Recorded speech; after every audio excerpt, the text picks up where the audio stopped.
Assalamualaikum warahmatullahi wabarakatuh.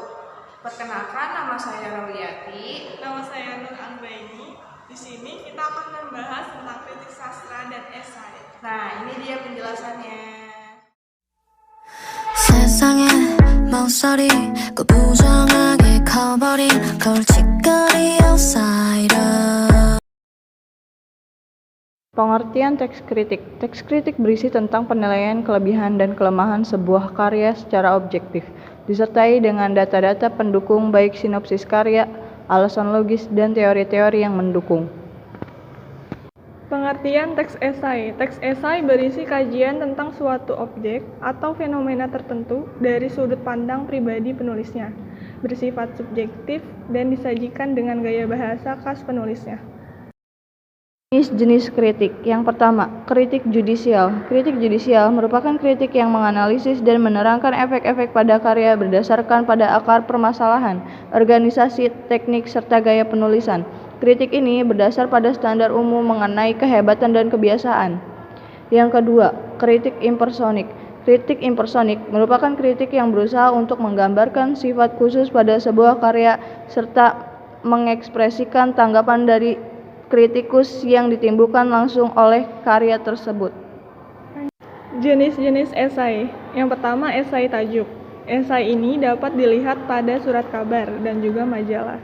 Esai ini memiliki fungsi khusus, yaitu menggambarkan suatu topik serta isu di dalam masyarakat. Yang kedua, esai deskriptif. Esai ini menjelaskan subjek atau objek apa saja yang bisa menarik perhatian pengarangnya. Yang ketiga, esai reflektif. Esai reflektif ditulis formal dengan menggunakan nada serius. Penulis mengungkapkan secara dalam, sungguh-sungguh, dan hati-hati mengenai beberapa topik yang penting dan berhubungan dengan hidup. Misalnya kematian, politik, pendidikan, serta hakikat manusiawi. Esai tersebut biasanya ditujukan untuk para cendekiawan. Ciri-ciri kritik. Yang pertama, bersifat menanggapi atau mengomentari karya orang lain. Yang kedua, menunjukkan kelebihan dan kekurangan. Yang ketiga, memberi saran perbaikan. Yang keempat, bertujuan menjembatani pemahaman pembaca.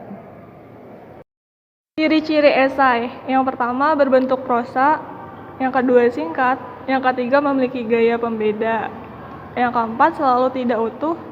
5. Memenuhi keutuhan penulis. 6. Mempunyai nada pribadi atau bersifat individu. Struktur kritik sastra. Yang pertama, pernyataan pendapat. Pernyataan ini harus jelas, singkat, dan lugas. Yang kedua, argumen. Menyatakan bukti pernyataan secara objektif. Yang ketiga, reiterasi. Meringkas dan mempertegas kembali pendapat. Struktur esai. Yang pertama, pendahuluan. Memperkenalkan topik yang didiskusikan. Yang kedua, isi. Menyajikan argumen dengan bukti pendukung. Dan yang terakhir, penutup. Meringkas dan menyatakan kembali pendapat. Persamaan kritik sastra dan esai. Persamaannya terletak pada kaidah kebahasaannya. Secara garis besar, kritik sastra dan esai sama-sama menggunakan konjungsi dan averbia frekuentatif. Perbedaan kritik dan esai dari segi pengetahuan. Kritik merupakan karya, misalkan seni musik, sastra, tari, drama film, pahat, dan lukis. Sedangkan esai merupakan objek kajian yang dapat berupa karya atau fenomena. Yang kedua, kritik mempunyai deskripsi karya. Bila karya berwujud buku, deskripsinya berupa sinopsis atau novel. Sedangkan esai tidak ada ringkasan atau sinopsis karya. Kritik menyajikan data-data secara objektif, sedangkan esai tidak selalu membutuhkan data. Perbedaan kritik dan esai dari segi pandangan. Kritik, penilaian terhadap karya dilakukan secara objektif disertai data dan alasan yang logis. Sedangkan esai, kajian dilakukan secara subjektif menurut pendapat pribadi penulis. Kritik, dalam memberikan penilaian seringkali menggunakan kajian teori yang sudah mapan. Sedangkan esai, jarang atau hampir tidak pernah mencantumkan kajian teori. kritik, pembahasan terhadap karya secara utuh dan menyeluruh. Sedangkan esai, objek atau fenomena yang dikaji tidak dibahas menyeluruh tetapi hanya pada hal yang menarik menurut pandangan penulisnya. Meskipun demikian, pembahasannya dilakukan secara utuh. Contoh kritik sastra. Mimpi anak belitung pada novel Sang Pemimpi. Mimpi adalah bagian kehidupan. Tanpa mimpi, kita akan kurang bersemangat untuk menjalani kehidupan. Novel Sang Pemimpi adalah sebuah novel kedua karya Andrea Hirata yang merupakan bagian tetralogi Laskar Pelangi. Sang Pemimpi adalah judul yang tepat untuk novel ini, karena memang kisah yang disajikan membuat pembaca yakin akan kekuatan mimpi. Tentunya dengan cinta, pengorbanan, dan rahmat Tuhan, kita dapat mewujudkan mimpi yang kita miliki. 3 tokohnya, Arai, Ikal, dan Jimbron yang digambarkan sebagai pemimpi telah menamatkan SMP dan akan melanjutkan ke SMA. Dari sinilah perjuangan dan mimpi mereka dimulai. Tidak tanggung-tanggung, Arai dan Ikal bermimpi untuk kuliah ke Perancis, sedangkan Jimbron memutuskan untuk menetap di Belitung. Demi impian tersebut, apapun mereka lakukan. Impian Arai dan Ikal untuk kuliah di Perancis terwujud, namun ini barulah awal perjuangan yang sesungguhnya. Kekuatan novel ini terdapat dalam nilai-nilai yang terkandung di dalamnya. Pembaca diajarkan agar menjadi orang yang senantiasa bersyukur walaupun di tengah kekurangan. Jangan mengeluh dan selalu berusaha serta berdoa. Selain itu, dengan kekuatan mimpi, jangan pernah menyerah dan larut dalam kesedihan. Selain itu, penulis mengajarkan tentang nilai-nilai untuk patuh pada perkataan orang tua.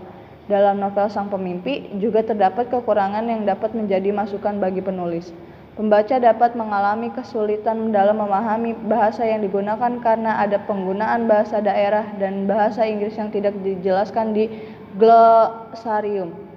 Sebaiknya penulis melengkapi kosakata berbahasa daerah dan asing pada glosarium sehingga pembaca tidak bingung dengan istilah-istilah tersebut.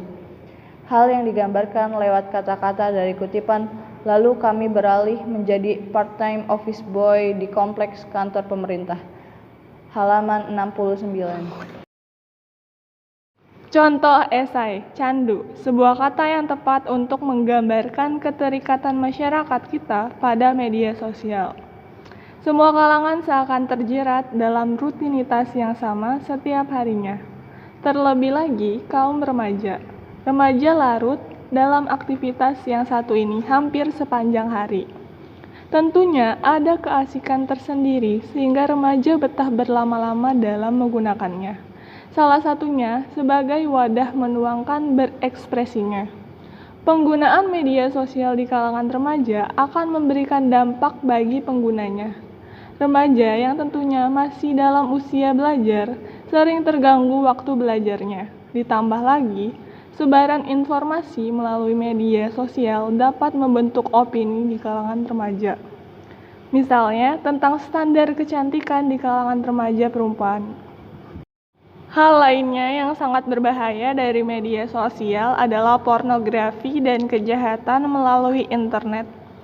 Walaupun demikian, kita tidak menampik bahwa media sosial pun memiliki dampak positif, di antaranya untuk menjaga silaturahmi dengan keluarga ataupun saudara yang jauh jarak tempat tinggalnya. Mendapatkan ilmu pengetahuan baru sebagai sumber penyebar informasi, memperluas jaringan pertemanan, dan sebagai media promosi bisnis. Penggunaan teknologi modern tentunya tidak lepas dari pengaruh positif dan negatif. Tentu saja hal ini bergantung dari penggunaannya. Remaja diharapkan dapat membatasi diri sendiri serta kontrol dari orang tua sangat diperlukan.